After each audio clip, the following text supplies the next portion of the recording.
ఆకాశంలో వెలిగే వేల లాంతర్ల కాంతి మధ్య ఒక యోధుడు ఒంటరిగా నిలబడ్డాడు. అతని కళ్లలో భయం లేదు, కేవలం అచంచలమైన సంకల్పం. అతని వెనుక వేల యుద్ధాల గురుతులు, చేతిలో బరువైన ఆయుధం ఉన్నా అతని కళ్లలో భయం లేదు. అతను ఎదురు చూస్తున్నాడు, తన నిజమైన విధిని, తన అంతర్గత శక్తిని నమ్ముతూ.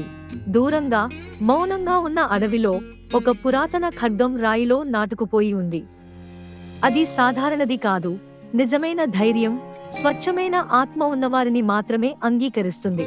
చీకటి అడవిలోకి అడుగుపెట్టిన యోధుడు ఆ ఖడ్గం దగ్గరకు చేరాడు. అతను ఖడ్గాన్ని పట్టుకున్న క్షణంలో అడవి వెలుగులతో నిండిపోయింది. రాయి కంపించి ఖడ్గం బయటికి వచ్చింది. ఆ క్షణమే అర్థమైంది, యుద్ధం కోసం కాదు, న్యాయం కోసం పుట్టినవాడే ఇతడు.